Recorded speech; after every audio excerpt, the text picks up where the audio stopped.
At this point, we have been living in our tiny house for over 5 years, and we've had our Scamp RV for a little over 2 years. And I think the relationship between having a tiny house and having an RV has been really beneficial. We have learned so many helpful things, and there have been a lot of double projects like this, where I'm taking the old mattress that we had in the tiny house loft, and I'm cutting it up and repurposing it to make the cushions in the Scamp much more comfortable. The Scamp cushions are notoriously firm and very uncomfortable to sit on, so this is a big upgrade for our sleeping area and our sitting area. I think I'm getting a little faster. That was the third cushion that I refilled, but it's a wrestling match, especially getting the very firm Scamp cushion out. So I'll show you the difference. This is the memory foam. I can fold it and squish it, and it's really nice and soft, where this is the high density Scamp foam, which barely gives. And I really have to push to squish it. So that's why the Scamp cushions are so uncomfortable, and that's why I'm taking all this foam out and switching it with the memory foam. But I also have a plan for some of the remaining cushions that I'm going to try to repurpose to another use in the tiny house. But that project will definitely be for another day, because we're running out of light, and I still have to finish the countertop because we rented the sander because the other one wasn't working, and I have to return that tomorrow morning. So everything has to get done tonight. So don't let the weight of the world slow you down. And if you search for the meaning of life, it won't be found. So take your insecurities and leave them all behind. Let's learn to make the most of our time. Okay, I got it. These 4 seat cushions all have the memory foam mattress in it. Here are the original high density Scamp foam pieces that I took out. I'm gonna hang on to them for a future project. But this is the amazing part. So this was a California King memory foam mattress, and that's all that is left of it. Every single piece got cut to fit a cushion, and it's now in the Scamp, which is just incredible.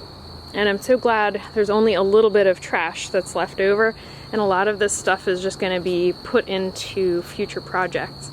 And it amazes me how much the Scamp and the tiny house have become tied together like that. We used the door to build an extension on the couch. It's been very educational being an RVer and living in a tiny house. The 2 feed off of each other really, really well. So let's take these cushions, put them in the Scamp, and see how the new bed setup works. So if you're wondering where Patrick is running off to as we're getting deep into the weekend of projects, he's actually working on another really interesting project that we've kind of both been involved in the past. So Patrick's old partner, when he was a police officer, likes to make independent films. And he's done a few of them, and his very first one that he made, Pat and I are actually both in the movie, and it's on Amazon. You can go and watch it. Now, the film is called Happy Birthday Hannah, and it's like a horror movie, and it is a 0 budget movie. So it was literally made by Patrick's friend Schmidt, and he filmed it on his iPhone. He had friends acting in it. He wrote the script himself. It's a really neat thing that he created a movie, put it on Amazon, and anyone in the world can go watch it. And actually a lot of people have watched it. So as Halloween gets closer, you might want to go and check that out. We actually both have pages on IMDb where you can look us up, and we have credit for being in that movie. So Pat agreed to go help him with his latest production, and I'm going to work on finishing up some of the projects here in the Scamp, because we're probably going to sleep in the Scamp tonight. And that is because I have to finish sanding the countertops. The sanding process puts a lot of dust in the air, and I really prefer to like let that settle. Even though I did rent a sander with a bag on it, it still just makes a mess. Even as careful as I try to be, it just makes a lot of dust. So better to sleep in here. And I want to put the first coat of polyurethane on there, and that is really terrible stuff, and I don't want to sleep in the tiny house with the polyurethane. So we're going to test out the bed tonight. I'm going to put it together, see how all the pieces work. I need to put the mattress protector on top of the new king size mattress in here, and then I'm going to put all the cushions in on the bed extender to see how that works. And then we'll get the official tester, Redford, in here to see if he likes it. The other thing that I'm going to work on is the lighting in here. So Scamps are notoriously dark, and this is something that I have been trying to figure out a solution to for a while now. I have every single light on in the Scamp just so that the camera can pick up this video, but I'll show you a couple of the things that I just added recently. This cabinet over here is rather dark, so I put a push light. Oh, there we go. Just put it on for a couple minutes, find whatever you need in here, and turn it off. I put another push light in the bottom utility area where we keep all our levelers and wheel locks and stuff like that. I put one in the top cabinet with some of our dishes and things, just makes it so much easier to figure out what I'm looking for. And the last one is in the fridge. At this point, the camera battery died, and it's probably better that way because I need to stop filming and go inside and finish sanding the countertops. We slept in the Scamp last night, and Redford approved of the new bed, but we were up early the next day to get back to the tiny house projects, and here you can see the results from sanding the countertops. I was up quite late the night before, getting most of the sanding done so that we could return this sander that we rented from Home Depot and then start to get into the polyurethane, which I was very excited about because I was done messing around with these counters. Last night the camera died, so I figured that was my sign that I was going to stop filming. I was not done working though. I had to finish sanding the countertop because we had rented a belt sander from Home Depot and we had to return that today. So I was up until about midnight finishing the sanding, and it was so dusty in here, even though the sander had a bag on it, and I was trying to be really careful about vacuuming every 30 seconds or so as I went through so that we didn't accumulate too much dust, but it still got super dusty in here. So we slept in the Scamp and we got to try out the new bed, and I would say it was very successful. Redford is still in the Scamp right now. He loves it so much. Alright, so Pat is starting the polyurethane, and this was something I was really resistant to because polyurethane just has like a bunch of nasty chemicals in it, but the other stuff we put on here was not strong enough to hold up to the high wear surface of this area in between the sink and the stove. It just, like, that's where all of our cooking happens, so that poor countertop just gets beaten up. So hopefully lots and lots of coats of polyurethane will do the trick. Here's a look at the butcher block before I sanded it and took all the stains out of it, and here's what it looked like afterwards. We were so happy with the results, and working with the polyurethane was actually not nearly as bad as I thought. I thought there were going to be a lot of fumes and it was going to smell really terrible, but it wasn't. The most inconvenient part was that it took us about a week to get a good 8 coats on here, so we couldn't use our countertops for a week, which was very interesting.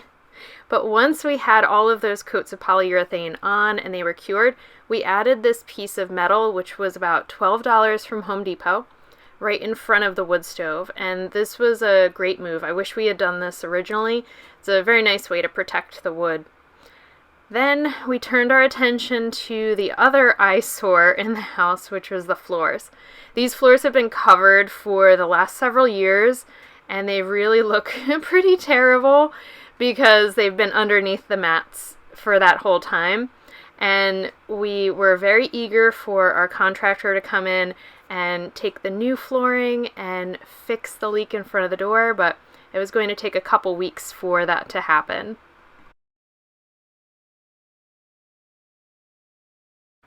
While we were at work one day, our contractor came over and started with the very important project of fixing the leak underneath the sliding glass door.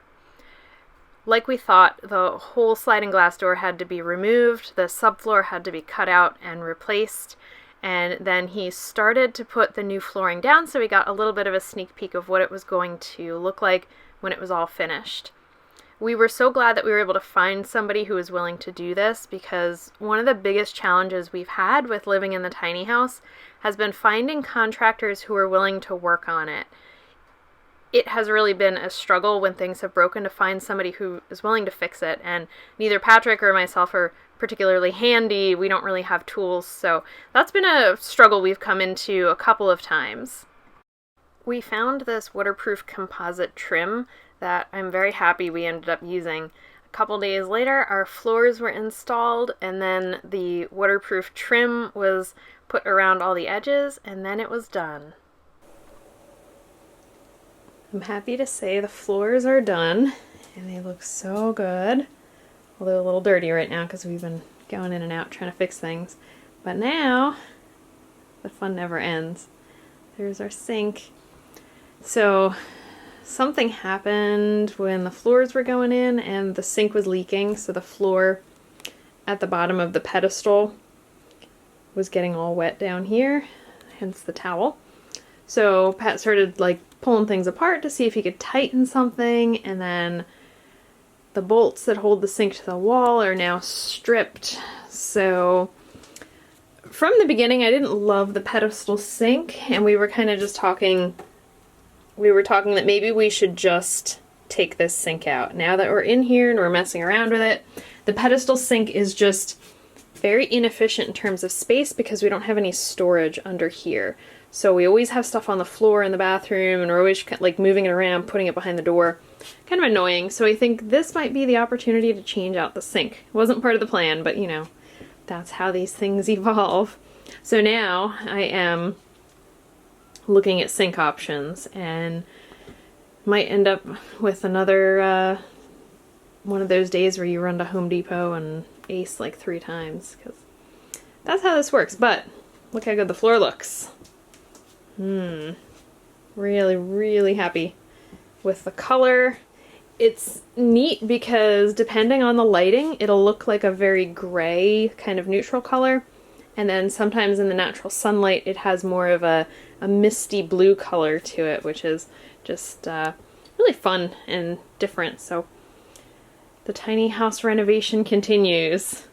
We spent some time taking measurements and trying to figure out what would fit in this small space, but we will share that with you in the next video.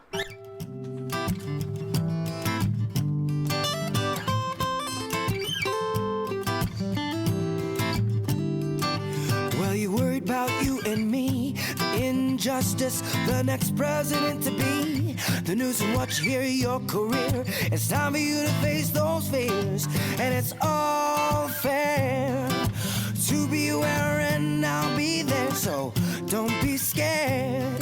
Just take a deep breath of air, and 1, 2, 3 to 10, you begin to focus again, and though time flies, we'll have enough to realize this bigger than the both of us.